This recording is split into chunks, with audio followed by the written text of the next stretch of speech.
Assalamu alaikum students. I hope you are all fine. Today we continue our translation from our lesson number 2, Clearing in the Sky, from our short stories book. Clearing in the Sky is written by Jess Stott.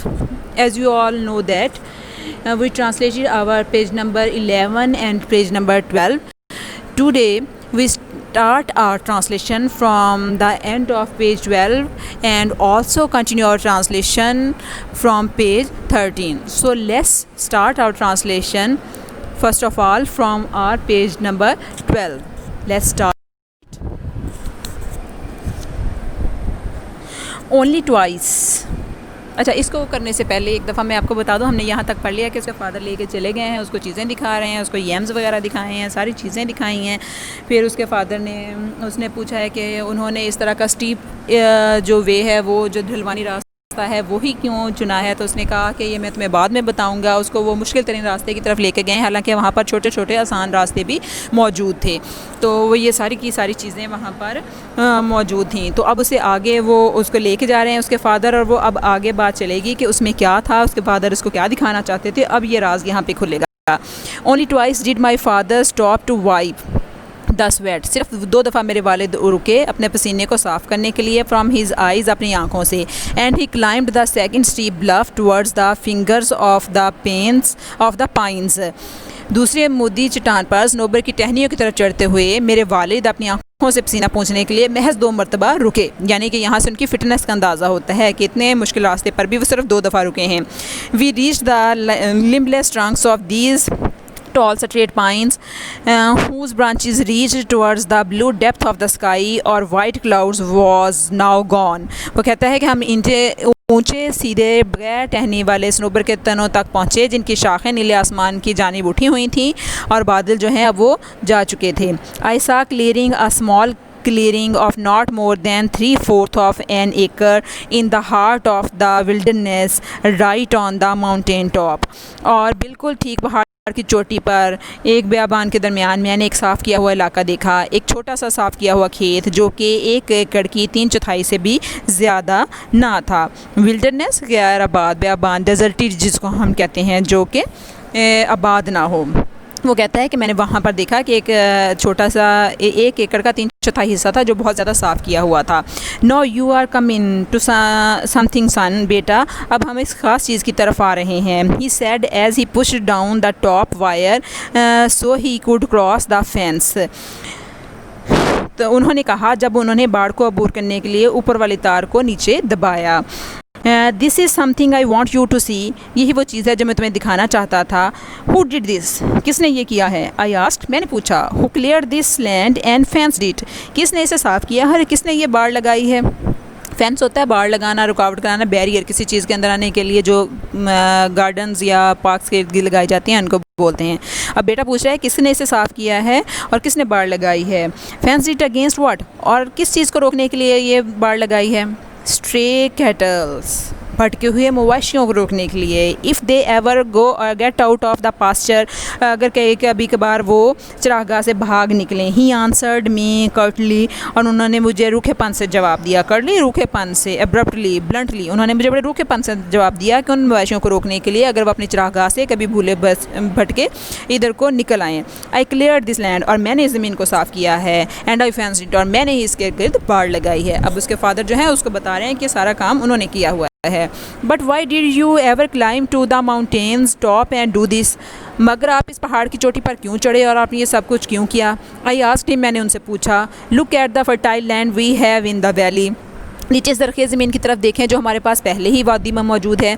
Fertile, ज़रखेज़। He laughed, वो हंसे। As he reach down and picked up a double handful of leaf rot loam. फिर वो नीचे को झुके और दोनों हाथों को फैलाकर गले सड़े पत्तों वाली मट्टी उठा ली। दिस इज़ द लैंड, ये ज़मीन है सन, बेटे ये ज़मीन है। दिस इज़ इट, बिल्कुल यही है। I have tried all kinds of land, मैंने तमाम किस्म की ज़मीनें जो हैं वो आजमाई हैं। Then he smelled of the dirt, तब उन्होंने मिट्टी की खुशबू को सूंघा। ही विफ्ड एंड विफ्ड, उन्होंने सूंघा और वो सूंघते ही चले गए। विफ्ड होता है सूंघना, किसी चीज़ की खुशबू को सूंघना, तो उन्होंने उसकी खुशबू को सूंघा और सूंघते ही चले गए। The smell of the wild dirt, into his nostrils. उन्होंने अपनी नाक में इस जंगली मिट्टी की बू को सूंघा और सूंघते ही चले गए. जस्ट लाइक फ्रेश एयर, बिल्कुल तरोताज़ा हवा की तरह है. ही सेड, उन्होंने कहा. As he let the dirt run between his fingers, और जैसे ही उन्होंने अपनी उंगलियों के दरमियान से बहने के लिए इसे छोड़ दिया. It's pleasant to touch too, he added, और इसे छूना भी तस्कीन बख्श है, उन्होंने कहा. प्लेजेंट, खुशगवार होना, प्लेयरेबल होना कोई चीज़. ही एडेड, उन्होंने मज़ीद इसमें कहा. बट डैड, लेकिन अब्बा जान. आई सेड, मैंने उनसे कहा. I know what you think, मैं जानता हूँ कि तुम क्या सोच रहे हो. ही इंटरप्टेड, उन्होंने मेरी बात काट कर कहा. Your mother think the same thing, तुम्हारी माँ भी यही सोचती है.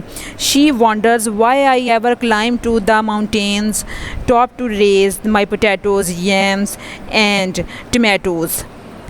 वो भी यही सोचती है और हैरत में होती है कि मैंने आलू और कचालू, यम्स जो है उनको कचालू भी कहा जाता है, ये एक तरह के उससे आलू से मिलती जुलती होती हैं, और ये कचालू और टमाटर उगाने के लिए इसी पहाड़ी पर क्यों चढ़ाया. बट जैस, लेकिन जैस, ही ऑलमोस्ट विस्पर्ड, उन्होंने तकरीबन सरगोशी की. Anything grown in this ground like this has a better flavour, हर वो चीज़ जो इस ज़मीन पर उगाई जाए बेहतर जायके की हामिल है. Wait until my tomatoes are ripe, इंतज़ार करो यहाँ तक कि मेरे टमाटर पक जाएँ. You will never taste sweeter tomatoes in your life, तुम अपनी ज़िंदगी में इनसे ज़्यादा बेहतर जायके वाले या मीठे टमाटर नहीं चख पाओगे.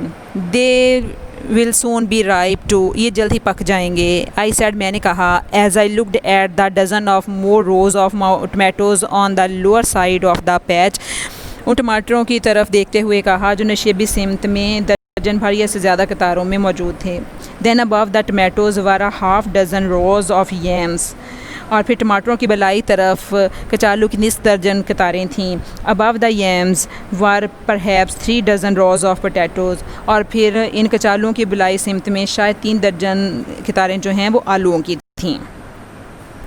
आई don't see a weed in the patch, मुझे इस खेत में कोई भी वीड होती है कोई घास फूस जड़ी बूटी उगी हुई होना. वो कहता है कि मुझे इस खेत में कोई खुरदरू घास या जड़ी बूटी उगी ही दिखाई नहीं देती. आई लाफ्ड, मैं हंसा. वॉन्ट दे ग्रो हेयर, क्या वो यहाँ पर नहीं उगती हैं. I won't let M, he said, मैं उन्हें उगने ही नहीं दूंगा. Not this is what I have been wanting you to सी, और उसने कहा और यही वो चीज़ है जो मैं तुम्हें दिखाना चाह रहा था. This is the cleanest patch I have ever seen, इससे बढ़कर साफ़ सुथरा खेत मैंने कभी नहीं देखा. आई ब्रैग्ड, मैंने मुबालगा राय से काम लिया, यानी कि बात को बढ़ा चढ़ा कर कहा. But I still don't understand why you climbed on the top of this mountain to clearing this patch and you didn't, और लेकिन मुझे अभी भी ये समझ नहीं आया कि आप इस पहाड़ी पर क्यों चढ़ाए. And you did all this against your doctor order, और आपने ये सब कुछ अपनी डॉक्टर की हदायत के बरक्स किया. विच वन, कौन सी हदायत. ही आस्क्ड लाफिंग, उन्होंने हंसते हुए पूछा. Then he sat down on a big oak stump and I sat down on a small black gum stump near him. Stump होता है किसी चीज़ का ठंड होना, तो वो कहते हैं कि वो शाहबलूत, ओक होता है शाहबलूत के दरख्त को कहते हैं. वो शाहबलूत के एक ठंड पर बैठ गया और मैं करीब ही एक छोटे से गूंद के एक ठंड पर बैठ गया. This was the only place on the mountain where the sun could shine to the ground, पहाड़ी पर सिर्फ यही वो जगह थी जहाँ सूरज की रोशनी ज़मीन तक पहुँच सकती थी. And on the lower side of the clearing there was an rim of shadow over the rows of dark stalwart plants loaded with green tomatoes, और इस आपकी ही जगह की नशेबी जानिब हरे टमाटरों से लदे हुए रंग के तनावर पौधे थे जिन पर साए का एक हल्का था, एक रिम सा बना हुआ था. तो रिम जो होता है वो किसी चीज़ का एज या बॉर्डर होता है, कोई हल्का सा बना हुआ होता है. और स्टॉलवर्ट जो है वो ऊंचे कद का होना, लंबे कद का होना, स्टर्डी जिसको हम कहते हैं स्ट्रॉन्ग पावरफुल है वो था. और इसके बाद लोडेड विद भरे हुए थे फलों से, लोडेड फुल ऑफ होना. जी तो स्टूडेंट्स, ये आज की हमारी ट्रांसलेशन थी. तो आज हम इसके अब वर्ड सिनोनिम देख लेते हैं कि आगे कौन से हैं.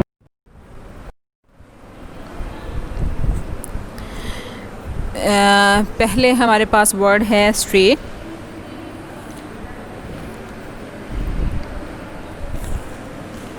स्ट्रे होता है गोन स्ट्रे, बाहर निकल जाना.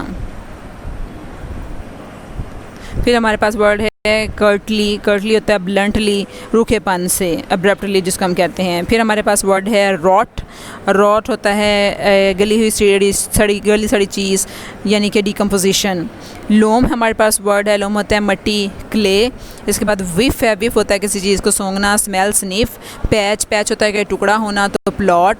इसके बाद स्टम्प है हमारे पास, तो स्टम्प का मतलब होता है रिमेन्स, बची खुचे होना। और स्टम्प का मतलब होता है कि किसी चीज़ का ठंड होना। और स्टॉलवर्ट होता है स्ट्रॉन्ग होना, स्ट्रॉन्ग एंड स्टर्डी, मजबूत और तनावर होना। जी तो स्टूडेंट, ये आज का हमारा लेसन था। उम्मीद है आपको समझ आ गया होगा। अब आप इसको ट्रांसलेट करेंगे। तब तक के लिए अल्लाह हाफिज़।